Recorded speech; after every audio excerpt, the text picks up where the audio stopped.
Mateus, o Evangelho de Jesus, segundo escreveu Mateus, capítulo 4, a partir do versículo 1. A palavra de Deus diz assim, ó. Então foi conduzido Jesus pelo Espírito Santo ao deserto para ser tentado pelo diabo. E tendo jejuado 40 dias e 40 noites, depois teve fome. E chegando-se a ele o tentador, disse: se tu és o Filho de Deus, manda que estas pedras se tornem em pães. Ele, porém, respondendo, disse: está escrito, nem só de pão viverá o homem, mas de toda a palavra que sai da boca de Deus. Então o diabo o transportou à cidade santa e colocou-o sobre o pináculo do templo. E disse-lhe: se tu és o Filho de Deus, lança-te daqui até lá embaixo, porque está escrito: aos teus anjos dará ordens a teu respeito, tomar-te-ão nas mãos, para que nunca tropeces com o teu pé em alguma pedra. Disse-lhe Jesus: também está escrito: não tentarás o Senhor teu Deus. Novamente, transportou o diabo a um monte muito alto, mostrou-lhe todos os reinos do mundo e as glórias deles. E disse-lhe: tudo isso te darei se prostrado me adorares. Então disse-lhe Jesus: vai-te, Satanás, porque está escrito: ao Senhor teu Deus adorarás e só a ele servirás. Então o diabo o deixou, e eis que chegaram os anjos e o serviam. Agora Romanos capítulo 1, versículo 25, só para a gente amarrar todo esse conceito nesse texto. Romanos 1, 25 diz assim: pois trocaram a verdade de Deus em mentira, e honraram e serviram mais a criatura do que o Criador, que é bendito eternamente. Amém. Se você ama a palavra de Deus, diga: eu amo a Bíblia. Para a gente falar um pouco sobre ideologia, que é uma maneira como a gente enxerga o mundo, como a gente enxerga as pessoas, como nós nos entendemos e enxergamos, a gente tem que entender também mentira, porque é o que o diabo tenta fazer. O diabo tenta que a gente quer que nós acreditemos em uma mentira como ela se fosse uma verdade. A briga que nós vivemos, não só hoje, desde antigamente, é uma briga de ideias.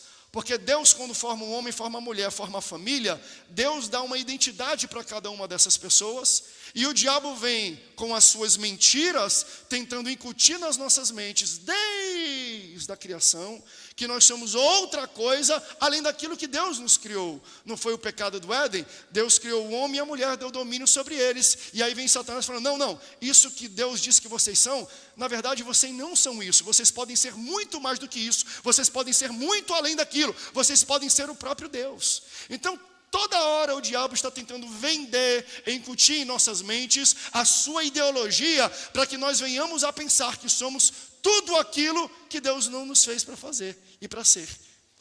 A briga que nós vivemos hoje, que a gente fala de ideologias hoje, não começou hoje essa briga, começou há muito tempo atrás. Se a gente for pensar para falar em mentira, entenda, eu já menti. Eu minto para os meus filhos às vezes.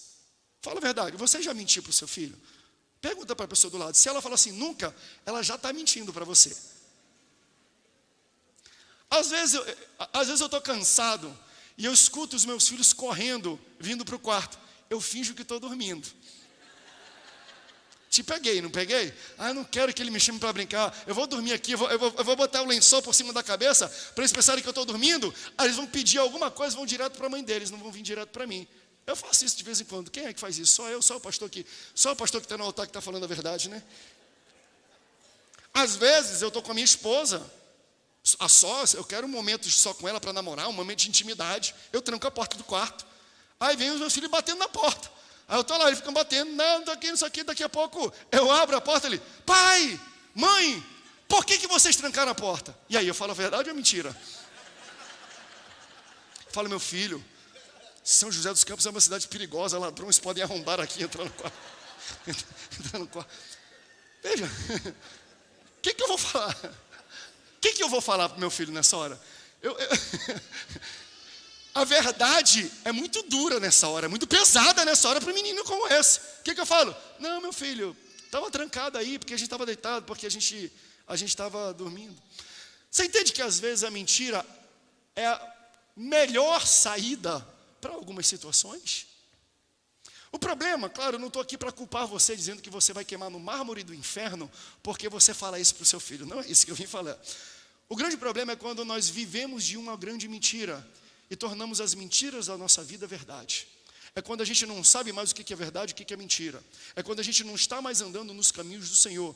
Tem um texto da Bíblia que diz: eles andam em ignorância, eles andam no escuro, eles andam nas trevas. Isso quer dizer, treva na Bíblia, no Antigo Testamento, aponta para ignorância, eles não conhecem a palavra. Muitas vezes a gente mente tanto, a gente vive uma mentira tão grande que a gente já está vivendo em trevas, porque nada é claro do que a gente faz, nada é claro do que a gente fala, nada é claro do que a gente pisa. O grande problema da mentira é que uma hora ela se torna uma realidade na nossa vida.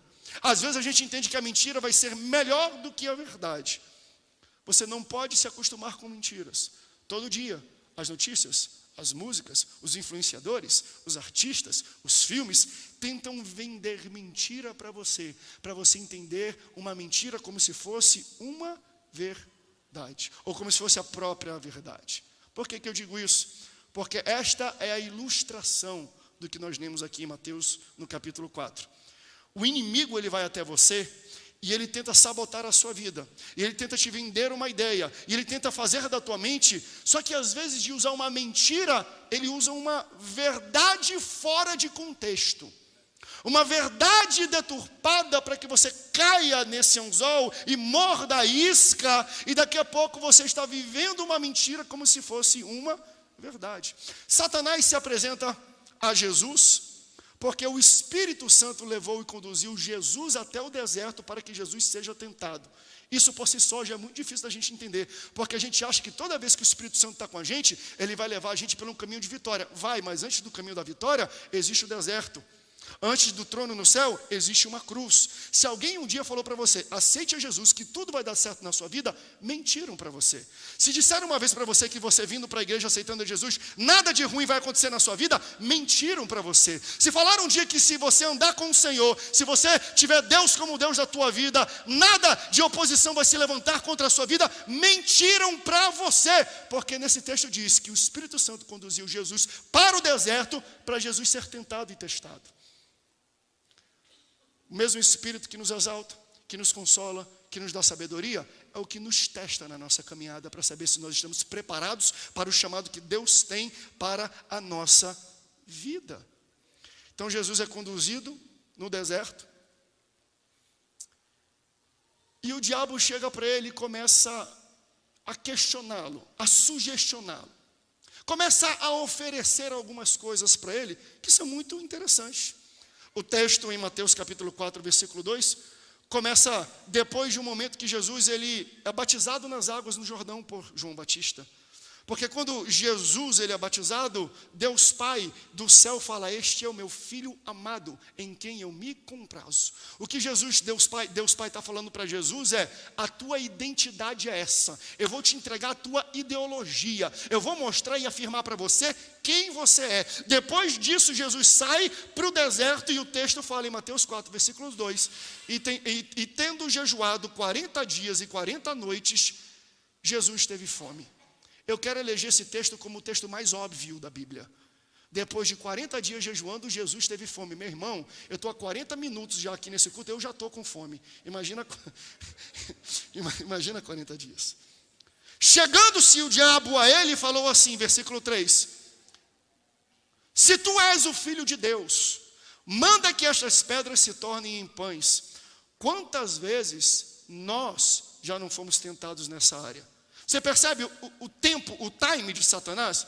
Jesus foi batizado. Jesus recebe a reafirmação do Pai dizendo quem ele era. Você é o meu filho amado. Porque quando a gente ouve a afirmação e a identidade de quem importa, por que a gente tem que ficar dando ouvido para Satanás?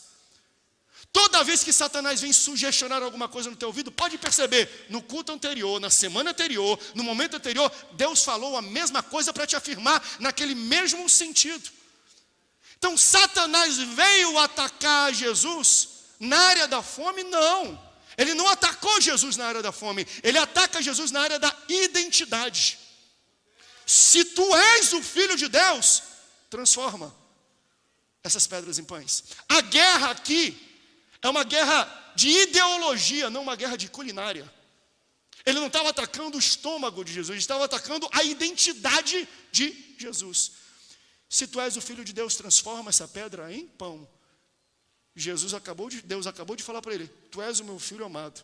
Você entende o jogo sujo de Satanás? Você entende o que ele está fazendo hoje através de ideologias de gênero, de várias outras coisas? O diabo sempre vai querer nos tentar na área que Deus nos afirma.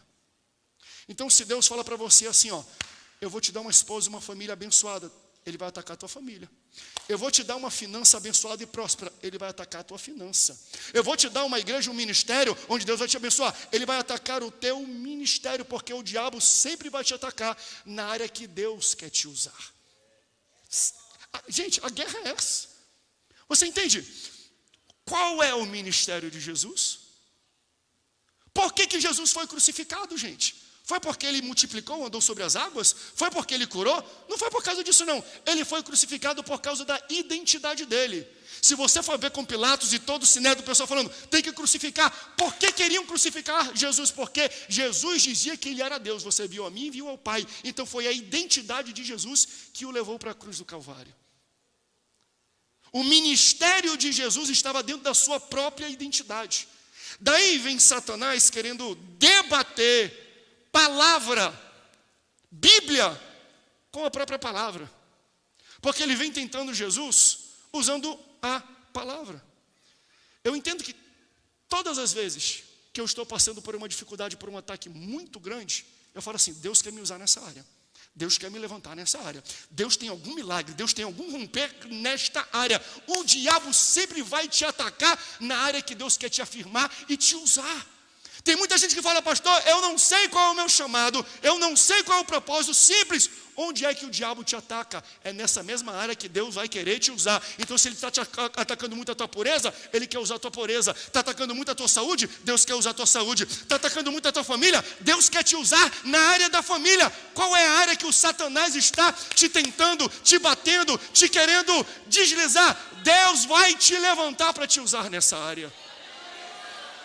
Você lembra? O apóstolo Paulo, ele vem de uma viagem onde estava indo para Roma, e o barco, ele naufraga, e ele vai de alguma forma boiando até a ilha de Malta. Quando ele chega naquela ilha de Malta, ele está com frio, está molhado, vamos fazer uma fogueira. Ele faz uma fogueira. Quando ele acende a fogueira, o texto diz que uma cobra, uma víbora, pula do meio da fogueira e morde a sua mão. Então os locais olham para ele e falam assim, esse homem deve ser muito mau. Por quê? Porque se o naufrágio não o matou, a mãe natureza está usando agora essa víbora para matar ele. E todos esperavam que ele morresse sufocado por causa do veneno da cobra. Sabe o que ele fez? Ele sacudiu a cobra de volta para o fogo e nada de mal aconteceu com ele. Quando todos viram aquele ataque, ficaram maravilhados e achavam que ele era um Deus, que ele era um curandeiro, que ele era alguém sobrenatural. 2 versículos depois do ataque da cobra na mão dele, Públio, que é como se fosse o prefeito, o governador daquela ilha, tinha o pai que estava enfermo e falou, olha, esse homem deve ter superpoderes, porque a cobra mordeu, ele não morreu, meu pai está doente, talvez ele possa fazer alguma coisa com meu pai. 2 ou 3 versículos depois da mordida da cobra na sua mão, o mesmo Paulo estava impondo as mãos sobre a cabeça do pai de Públio, a mesma mão que foi mordida pela cobra, e ele foi curado instantaneamente. Você entende o que eu estou pregando? O diabo vai pular para morder, para acabar, para aniquilar a área que Deus quer usar na tua vida. Onde é que as cobras estão pulando? Deus vai te usar nessa área. Deus vai te dar autoridade, poder para te usar nessa área. É finança? Deus vai te usar a tua finança. Saúde? Deus vai usar a tua saúde. A saúde, o teu ministério, Deus vai usar o teu talento, o teu ministério, o teu chamado, a tua unção. É a tua identidade, a identidade do teu filho, de alguém na tua casa. Deus vai usar a identidade desse menino e dessa menina para a honra e para a glória do nome dele. Aleluias, aleluias. Então o diabo ataca a sua identidade e a minha, assim como atacou a de Jesus. Versículo 3, e chegando-se ele ao tentador disse, o tentador a ele disse, se és tu filho de Deus, manda que essas pedras se tornem pães. nós vamos ser tentados nesse mundo, no sistema e por Satanás, a provar para as pessoas quem nós somos por aquilo que nós podemos fazer. Cuidado. A igreja, ela não deve ser reconhecida no mundo, você não deve ser reconhecido no mundo pela capacidade que você tem de fazer alguma coisa. Você viu o jogo de palavras? Se tu és o filho de Deus, transforma a pedra em pão, porque filho de Deus transforma a pedra em pão. Então o que Deus estava falando é, tu não precisa fazer nada, eu já disse a tua identidade. Tu não se torna meu filho porque tu transforma a pedra em pão. Tu se torna o meu filho porque eu te fiz o meu filho. Não tem o que você faça ou deixe de fazer que faça você mais filho de Deus ou menos filho de Deus. Porque a minha performance não muda a identidade. A minha identidade não foi dada a mim pela minha capacidade de fazer alguma coisa. A minha identidade foi dada a mim porque Jesus morreu na cruz para que eu fosse co-herdeiro com Cristo a Deus. Então foi Deus que me fez filho. Não é pelo que eu faço, é pelo que Deus já fez por mim. E às vezes a gente erra, às vezes a gente escorrega no nosso chamado, pensando que a gente é o tal, que a gente é grande. Está vendo? Eu preguei, teve cura, eu cantei, virou tudo, eu preguei, foi um fogo. E nós achamos que é a nossa performance que dá o resultado. Não, é a tua identidade, dado pelo teu Deus no céu, que faz o mover, porque a glória não é para você, a glória é para Ele. O maior erro hoje em dia é quando nós queremos transformar a pedra em pão, para provar para Satanás quem nós somos em Deus, quando Deus fala, não precisa não, eu já disse o que você era antes da proposta de Satanás. Você é o meu filho amado e eu tenho prazer em você. Fala para a pessoa do lado, Deus tem prazer na tua vida. Tu é o filho, tu é filha amada de Deus. Você entende? Não é o nosso desempenho que vai provar quem nós somos. Ao fazer isso, nós estamos querendo defender Deus. Deus não precisa da tua defesa não, meu irmão.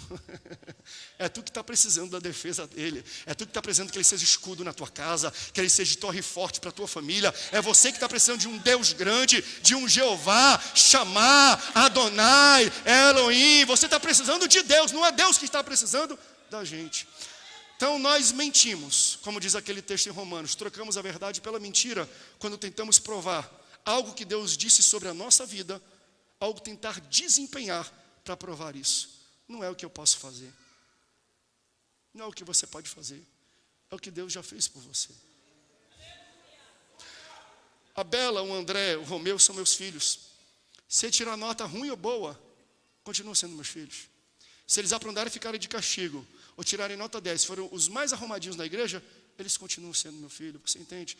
Deus já te escolheu como filho dele.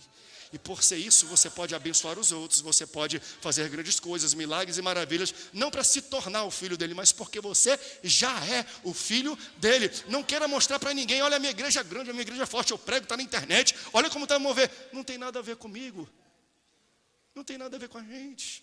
A gente tem que parar de bobagem. Às vezes a gente acha que é alguma coisa pelo que a gente consegue fazer, pelas nossas benfeitorias, por o nosso sucesso, por aquilo que nós conseguimos conquistar. Não poderíamos fazer nada se não fosse Deus primeiro escolhendo cada um de nós. Então, ele chega e faz esse tipo de proposta. Você entende? É sutil, mas é algo que quer deturpar a identidade. Se você fizer, realmente tu é filho de Deus. Aí Deus fala, não precisa fazer nada. Eu já disse que você é meu filho. Então o diabo vai querer trocar a afirmação que Deus tem na tua vida pelo desempenho. E geralmente quando ele faz esse tipo de proposta, ele vai fazer de tudo para que a gente não consiga alcançar o objetivo da proposta dele. Para a gente começar a duvidar da identidade que Deus nos deu. E se eu não conseguir transformar a pedra em pão? Quer dizer que eu não sou filho de Deus? E se eu não tiver sucesso no trabalho, no ministério, na igreja onde Deus me colocou, na empresa, na minha família, no meu casamento? Pastor, eu tive um deslize, eu tive algum problema, a minha família rompeu, eu tive que divorciar, não deu certo um projeto. Quer dizer que eu não sou amado, não sou filho de Deus? Isso não tem nada a ver com a tua identidade. Deus já colocou, você é filho de Deus e ponto final. Não deixe o Satanás mudar a tua ideia da tua identidade, te vender a ideologia satânica dele. Deus já te deu uma identidade divina lá no céu. Então, Mateus 4,4 fala, ele porém respondeu. Olha o que Jesus responde para a proposta, que às vezes até é uma proposta boa, não é? Vem aqui, tu é pastor da Assembleia de Deus? Sou. Tu é usado mesmo? Sou. Tu fala em línguas mesmo? Fala. Prega aí, eu quero ver se tu vira o culto. Cuidado com essa proposta. Isso não é proposta de pastor, não. Se um dia um pastor fizer essa proposta, é Satanás falando na boca desse pastor. Que isso, pastor? Satanás fala na boca de um homem de Deus? Ué, você lembra de Pedro? Deus pergunta assim, quem dizem que eu sou? Um dizem que é isso, que é isso. E vocês dizem que eu sou o quê? Aí vem Pedro com uma revelação do céu. Tu és Jesus Cristo, Filho do Deus vivo. Aí Deus fala, isso não foi carne nem sangue, mas foi o Pai do céu que te revelou. Logo atrás ele fala, mas não conta isso para ninguém. Essa revelação deixa entre nós, porque lá na frente eu vou morrer. Aí o mesmo Pedro que foi porta do céu, foi boca de Deus, fala assim, não, se você não vai morrer, tem que me matar, só se passar por cima do meu cadáver. O mesmo Pedro é repreendido por Jesus. Jesus fala assim, para trás de mim, Satanás. Na mesma conversa, meu irmão, no mesmo diálogo, não foi carne nem sangue, foi o Pai do céu que revelou. Duas perguntas depois ele fala, para trás de mim, Satanás. Cuidado, porque a mesma pessoa que às vezes é boca de Deus, é boca do inferno para a tua vida. Como é que eu diferencio as duas? Pelo tipo de proposta. Não tem nada a ver com a sua performance. O dia que alguém quiser te dar uma oportunidade, o dia que alguém disser que você é filho de Deus, o dia que alguém vai querer medir a tua unção, o teu chamado pela tua performance, corre fora. Isso é proposta de Satanás para a tua vida. Não. Aí Jesus responde aqui. Ele, porém, respondendo, disse, está escrito, nem só de pão viverá o homem, mas de toda a palavra que sai da boca de Deus. Aleluia, mas preste atenção nisso aqui. Nós pensamos que Satanás, que é o pai da mentira, e é verdade, o texto bíblico diz isso, a gente acha que ele sempre vai nos acusar com mentira. Ele sempre vai apontar um dedo falando alguma coisa errada. Ele sempre vai falar e criar situações onde tem falta de verdade. E nós temos o seguinte conceito, bem, Satanás aparece com mentira. Eu cito a palavra de Deus que é a verdade. E Satanás, quando ouve a palavra de Deus que é a verdade, tem que fugir, porque ele é o pai da mentira e não consegue contra a verdade. É como se fosse um filme de vampiro. Vem alguém com tridente, com rabinho vermelho, com chifre, com dente de vampiro, e aí quando você vê, você aponta a Bíblia e pega um negócio de alho e aponta também, e aí quando ele vê a Bíblia e vê o alho, ele sai correndo. Teologia errada. Isso é a teologia da novela Vamp, não é a teologia bíblica. Sabe por quê? Porque o diabo é esperto. E o diabo não vai se apresentar como o pai da mentira, ele se apresenta como um anjo de luz. O diabo não vai chegar para você aparentando ser um enganador, por quê? Porque você é muito crente, ele sabe que você é da Assembleia de Deus, ele sabe que você vem para EBD, ele sabe que você conhece a Bíblia, então ele não vai se mostrar, ele não vai se, de alguma forma, manifestar para você de uma forma enganosa, não, ele vai tentar chegando falando uma verdade. Pastor, como é que o pai da mentira vem comigo com uma verdade? É impossível. Não, é possível. Prova, é o que acontece aqui nesse contexto. Mateus capítulo 4, versículo 6. E disse-lhe, olha o que Satanás disse para Jesus. Se és o filho de Deus, lança-te daqui até lá embaixo, porque está escrito, aos seus anjos dará ordens ao teu respeito, tomar-te-ão nas mãos para que nunca tropeces com o teu pé em alguma pedra. O diabo não ataca Jesus com uma mentira, o diabo ataca Jesus com um versículo bíblico. Pastor, ele conhece a Bíblia? Ele cita aqui, Salmo 91, versículo 11 e 12. Porque está escrito, aos teus anjos dará a respeito de ti, quando jogarás, tu não poderá nem tropeçar, nem tocar o teu pé. Isso é verdade? É. É inventado? Não. É imaginário? Não. Satanás cita a palavra de Deus para Jesus. Então você entende que muitas guerras da sua vida, você não vai decidir entre o que é certo e errado. Muitas guerras da sua vida não será decidido entre o que é verdade ou mentira. Às vezes você vai ter que decidir entre duas verdades. Porque quando é verdade e mentira é fácil, eu vou para a verdade. Quando é certo ou errado, para mim é muito fácil decidir, eu vou decidir o certo. E quando tem duas verdades apresentadas para você, qual verdade você vai escolher? A vida do crente não é só escolha entre certo e errado, é a escolha entre duas coisas certas. Porque o diabo chega e ele cita o versículo. Alguém está entendendo essa palavra? Porque o diabo entende o seguinte: se eu falar uma mentira, ele vai saber que é mentira, vai me repreender em nome de Jesus, vai falar aquela língua estranha deles lá e pronto, já acabou a conversa. Agora, quando eu jogo um versículo bíblico, quando eu lanço, esfrego na cara desses crentes uma verdade, como é que eles vão combater? O diabo chega para a nossa família, para a nossa vida, chega na nossa casa e esfrega: tu é um falido. Aí você vai no aplicativo do banco e vê, está no vermelho. Verdade ou mentira? A tua família não presta, olha aí, ó, deu tudo errado. Aí você vai ver, eu já passei por um divórcio. Verdade ou mentira? Olha os teus filhos, não estão nem na casa do Senhor, e eles esfregam uma verdade na nossa cara. E às vezes eles estão desviados mesmo, estão longe dos caminhos do Senhor. A minha pergunta para você é, verdade ou mentira? Muitas vezes o diabo vai se apresentar e vai esfregar na sua cara uma verdade. Mas eu quero que você aprenda com Jesus. Porque quando o diabo falou assim, ó, aos teus anjos dará ordem ao teu respeito, e você não vai nem tocar e nem tropeçar. Depois que ele termina falando uma verdade, Jesus fala assim, eu sei que isso está escrito na Bíblia, mas também está escrito, porque para toda verdade deturpada que Satanás quer esfregar na sua cara, Jesus tem uma verdade melhor, Jesus tem uma verdade maior, Jesus tem uma nova verdade para você. Podem até falar, tu não tem dinheiro, aí você olha aqui, não tenho mesmo. Ei, mas a minha palavra diz que você nunca vai mendigar o pão, porque o justo não mendigará o pão. Porque o nosso Deus é o Deus do ouro e da prata. Aí você vai ver uma mentira que Satanás vai esfregar na sua cara, na ideologia. Aí quando você vê, é verdade. Mas aí depois Jesus vem aqui, mas eu tenho uma verdade maior. Maior o que está em nós, do que o que está no mundo. Satanás, ele paralisa futuro e projeto de toda uma geração. Quando eles saem do Egito, eles saem do Egito e Deus fala, eu vou libertar vocês com um braço forte, e eu vou levar vocês para a terra da promessa que já está preparada. Eles saem do Egito, Deus mostra sinal, Deus é com eles quando eles vão entrar na terra prometida, que é a parte mais fácil. Eles voltam para trás, não dá para entrar não. Por quê? Porque a gente é gafanhoto. Ideologia. Satanás interrompe, aniquila o futuro e o propósito de uma nação inteira com uma mentira ideológica.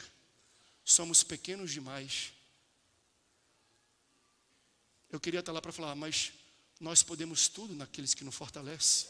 Para cada verdade deturpada que Satanás esfrega na tua cara, Deus tem uma verdade maior, Deus tem uma verdade melhor. E Deus me trouxe essa noite para falar, gafanhoto é pequeno, mas o teu gafanhoto é maior do que o gigante que está na tua frente, porque você mais Deus, vocês são maioria. Então pare de achar que você é pequeno demais para o projeto que Deus te chamou. O chamado de Deus já é grande o bastante para derrubar a muralha, para abrir o mar, para fazer aparecer comida, para fluir água no meio do deserto. Esse é o Deus que nós servimos. Mas a batalha de ideologia é como a gente se enxerga. Mesmo Deus falando, tu é o meu filho, o diabo sempre vai querer deturpar a maneira como você se enxerga. Toda vez que o diabo quiser apontar algo que aparentemente é verdade, fala assim, também está escrito, Satanás. Também está escrito, Satanás, porque Deus escreve as coisas certas, melhores e maiores para a sua vida, e o nosso trabalho, a vida do crente é difícil, como diz o ditado popular bíblico, a vida do crente ela não é um morango. Tem gente aqui, o Mateus está falando, é o pastor dos memes, porque nós vivemos entre duas verdades, e eu vou provar para você. Olha o texto de 2 Coríntios, capítulo 4, versículo 8 e 9. Coloca para mim na tela, por favor. 2 Coríntios, versículo 4, capítulo 4, versículo 8 e 9. Eu quero que você entenda que nós vivemos num sanduíche, nós vivemos imprensado, não entre a verdade e a mentira, mas entre duas verdades. Em tudo somos atribulados, verdade ou mentira? Mas não somos angustiados. Em tudo somos perplexos, verdade ou mentira? Mas não somos desanimados. Bota a próxima. Em tudo somos perseguidos, verdade ou mentira? Mas não somos desamparados. Em tudo somos abatidos, verdade ou mentira? Mas Deus está falando, mas não seremos destruídos. Por mais que você enxergue uma realidade na sua vida, a verdade que Deus tem para a igreja dele é uma verdade melhor. É uma verdade maior, é uma verdade mais plena, é uma verdade verdadeira. A gente vive num mundo tão maluco que a gente tem que falar assim, verdade verdadeira, porque existem verdades mentirosas. É quando Satanás esfrega na nossa cara e deturpa só um negócio, e a gente acredita nele.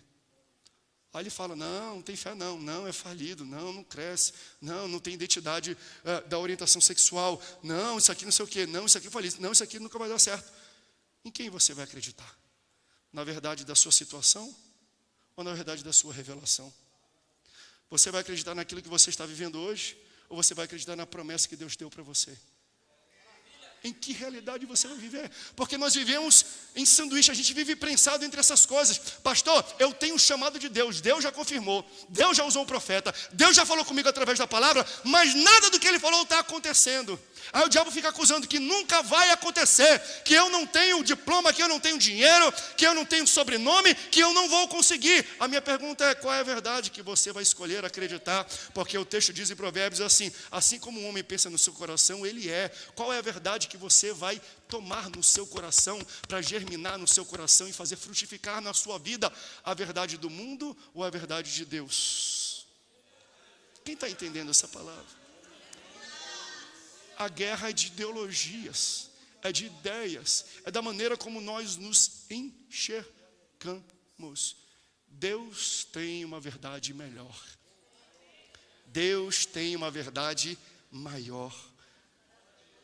E essa é a pergunta. Qual é a ideologia, a ideia e a verdade que me define? É verdade que somos pequenos? É. Mas se Deus deu a terra, pode entrar. Você vai entrar pequeno na terra. É verdade que não tem dinheiro? Verdade.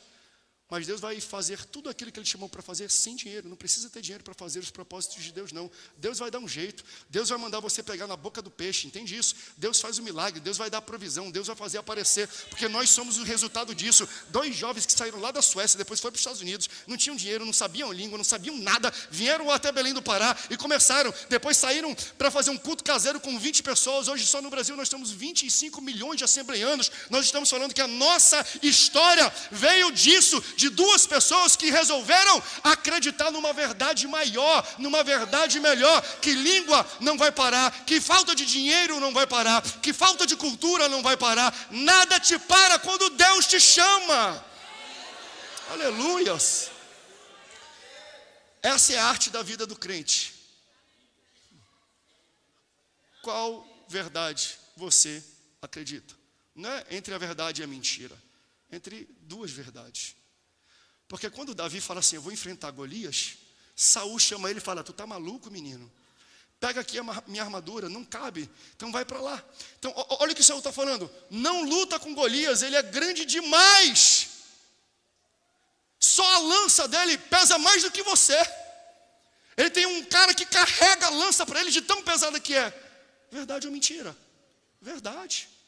Mas você entende que a verdade diz assim, não luta contra Golias, ele é grande demais. Mas a verdade verdadeira diz assim, ele é grande demais, não tem como eu errar daqui. Quem está entendendo isso? Quando alguém fala, rapaz, ele vai te matar, olha o tamanho da cabeça dele, se ele te dá uma cabeçada, ele te coloca no chão, ele, meu irmão, essa cabeça, eu não erro essa cabecinha não, eu vou jogar uma pedra e na primeira pedra eu vou acertar, porque aquilo que algumas pessoas falam que é a barreira, essa é a minha maior oportunidade. Pastor, o meu gigante é muito grande. Não tem como você errar ele, não. Dá na cabeça, meu irmão, que esse gigante vai cair. Quantos podem dar uma glória a Deus por essa palavra? Então é a maneira que você olha para a verdade que é apresentada para você. Qual é a verdade que você vai decidir escolher? Aí Davi olhou e falou, rapaz, com uma cabecinha dessa, Raimundo Nonato, cabecinha, joelhinho, na cabeça e derrubou. Deus está te chamando hoje para derrubar o gigante das ideologias de verdades mentirosas, de sistemas mentirosos, aleluia, de potestades mentirosas, que tomam conta das universidades, dos colégios, da internet, da mídia, da música, da arte. Ei, meu irmão, essa briga ela é muito grande, você não tem ideia. É por isso que Deus está levantando um monte de gafanhoto aqui em São José dos Campos, e nós vamos falar, esse gafanhotinho aqui vai entrar nessa terra prometida e vai fazer um estrago, porque Deus ele deu até para a gente experimentar. Uma das pragas no Egito foi qual? Um enxame de gafanhoto, meu irmão. Ele fala, se eu uso o gafanhoto para te arrancar do Egito, por que eu não posso usar um monte de gafanhoto para entrar na terra prometida? Deus já te demonstrou o que Ele pode, porque toda vez que Deus te chama, Ele te dá sinais. Quando Deus chama Moisés e Moisés fala, eu sou incapaz, Deus fala, pega aí, pega o cajado que tu tem, joga no chão. Se torna o quê? Serpente ele pega, e depois que ele pega se torna o quê? Um cajado. Coloca a mão aqui, ele coloca, sai, tem lepra, coloca de novo, está limpa. Joga água no chão, vira sangue. Então Deus está falando para ele, primeiro, joga é serpente, eu vou te dar autoridade sobre Satanás e os demônios. Porque quando eu chamo alguém, eu dou autoridade sobre os demônios e o inferno. Coloca a tua mão, fica leprosa. Estou te dando autoridade sobre a carne terá que se dobrar diante do poder e da unção que eu vou colocar na tua vida. Joga água no chão, vira sangue. Eu te dou autoridade sobre a natureza. O mar vai ter que se abrir e a natureza vai ter que se curvar diante do chamado que eu tenho para a tua vida. Então toda vez que Deus te chama, Ele já te deu um sinal falando, eu estou contigo, vai em frente, não desista, não anda para trás, não recua, porque o meu projeto é grande na tua vida. Pastor, está difícil, mas uma verdade que Deus quer te dar aqui é que a vereda do justo é como luz da aurora, que vai clareando, clareando, clareando. Não está bem hoje, está tranquilo, mas já vai melhorar. Fica tranquilo, semana que vem vai estar melhor. Vai clareando, clareando, clareando, até se tornar um dia perfeito. Eu creio que nessa noite Deus está escrevendo uma nova verdade na sua vida. Deus está revelando uma nova verdade na sua vida. Eu estou pregando para pessoas que estão esmagadas entre verdades. Estou sem dinheiro. Estou com doenças sentimentais, físicas. Mas Deus disse que eu prosperarei. Mas Deus disse que eu terei plenitude na saúde. Qual é a ideia de você que você vai acreditar? Você pode ficar de pé, dando glória a Deus?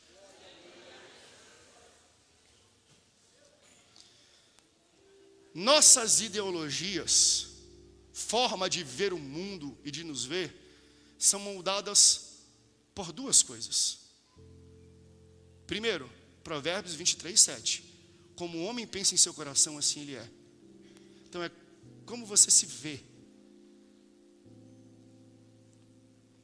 Como você se vê vai determinar a sua postura e a sua identidade. Lembrando que Deus já te deu uma identidade, mas às vezes a gente não enxerga a nossa identidade.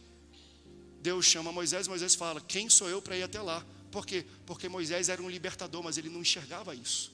Mas Deus enxergava o libertador em Moisés. Então a gente não se vê como libertador. A gente se vê pequeno como gafanhoto. Como você se vê determina a sua ideologia. E segundo, quem você ouve? Para quem Jesus deu os ouvidos? Ele deu para Deus Pai ou para Satanás? Deixa eu ir para o primeiro Adão, porque Jesus é o segundo Adão. Primeiro Adão, deu ouvidos para quem? Não pode comer desse fruto não. Aí chega Satanás e fala, pode comer que tu vai virar Deus. O primeiro Adão não deu ouvidos para Deus Pai, deu para Satanás e pecou. O segundo Adão não deu ouvido para Satanás e deu ouvido a Deus Pai e triunfou. Jesus triunfa no deserto. Adão falha no paraíso. Pastor, é porque é o ambiente, a escola, a universidade. É quem você ouve, meu irmão. Quem estava no deserto venceu. Quem estava no paraíso pereceu. Não vem dizer, é porque o ambiente que me molda. Não, é você que molda o ambiente. Por quem você escuta. A quem você escuta determina onde você chega e como você se enxerga. Depois de Adão pecar, Deus ainda dá uma segunda chance, porque ele desce conforme ele havia marcado. Todo dia havia um encontro entre Deus, Adão e Eva. Deus desce naquele local. Cadê Adão depois de pecar? Está escondido no meio do mato. Deus vai até Adão, Adão, por que tu está escondido? Ah, Senhor, é porque eu me vi nu. Olha o que Deus fala para Adão. Mas quem disse que você está nu?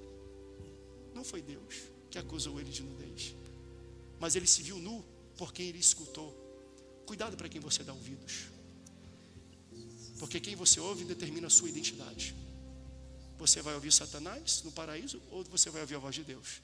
Mas pastor, estou passando pelo deserto. Mesma pergunta. E nesse deserto, você vai dar ouvido às propostas de Satanás ou às propostas de Deus na sua vida? Você é definido por quem você escuta. Estou na pobreza, estou no vale, estou no vento, estou na luta, estou na prova, estou no redemoinho. Não sei quantos adjetivos você pode usar para falar de prova e de luta. Minha pergunta é, e no meio deles, quem é que você está ouvindo? Porque quem você ouve, determina como você se vê. E assim como o homem se enxerga no coração, ele é. Deus te trouxe aqui para dizer que a verdade dele é maior na tua vida, na tua casa e na tua família.